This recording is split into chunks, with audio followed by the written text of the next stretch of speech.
The name Eleanor Holmes Norton is synonymous with fighting the good fight for full citizenship for the residents of the District of Columbia.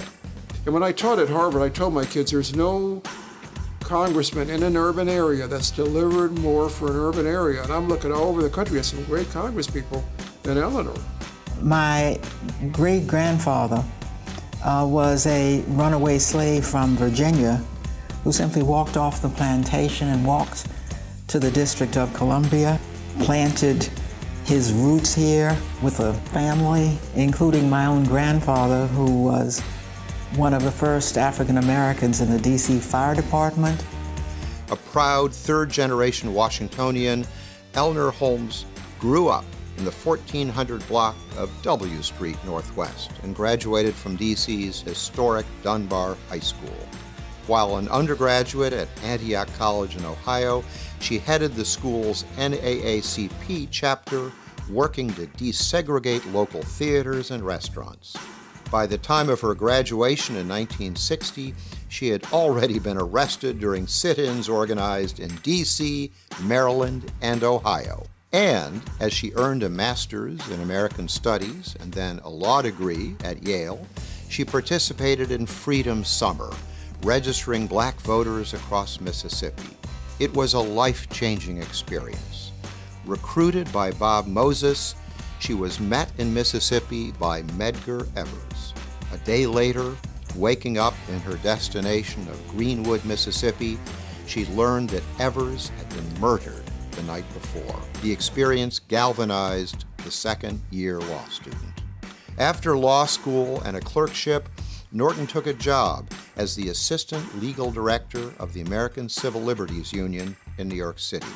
In 1970, just 6 years after the 1964 Civil Rights Act had, as an afterthought, added women to its list of protected groups, she represented 60 female employees of Newsweek magazine in a landmark gender discrimination case. Last year, the Amazon series Good Girls Revolt, based on Lynn Povich's account, dramatized that successful fight. Senior editors, all men. General editors, all men. Joy Bryant played a commanding young Norton. I heard their story, I heard them out. And I said to them, I have never heard a more perfect case of discrimination. That turned out to be not only work as a lawyer, but work as consciousness raising. For most of the 1970s, Norton served on the New York City Human Rights Commission and grew in her feminist consciousness. She returned to D.C. when President Jimmy Carter appointed her to head the U.S. Equal Employment Opportunity Commission. In that position, she defined sexual harassment for the nation's employers. She was the first woman to serve as EEOC chair, remaining until 1981. In 1982, she became a law professor at Georgetown University. In 1990, D.C. residents elected Norton their non-voting delegate to the House of Representatives. Since taking office in January of 1991, she has served 14 terms. Foremost in her work has been efforts in Congress and on the streets to secure her full vote in the House of Representatives, and eventually complete democracy and rights for the residents of D.C. There's both offensive work and defensive work she does. She does very good offensive work to bring things to the district, but an equally important part of her role is defensive, stopping the Congress from overturning things that we have passed locally.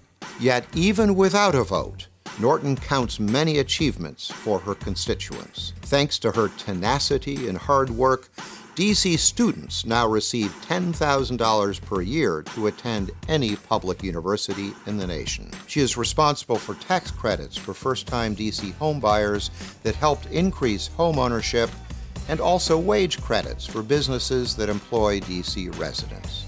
Every year, she holds a job fair for D.C. residents. She also has succeeded in protecting the city's history and keeping many federal agencies headquartered in the district. and Norton is credited with brokering the sometimes painful deal that saved the city from bankruptcy. Her work is endless, yet she never flags.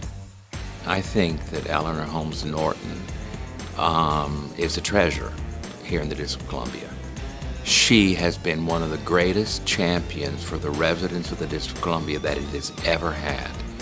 And it is remarkable, I believe, what she has achieved without even having the vote.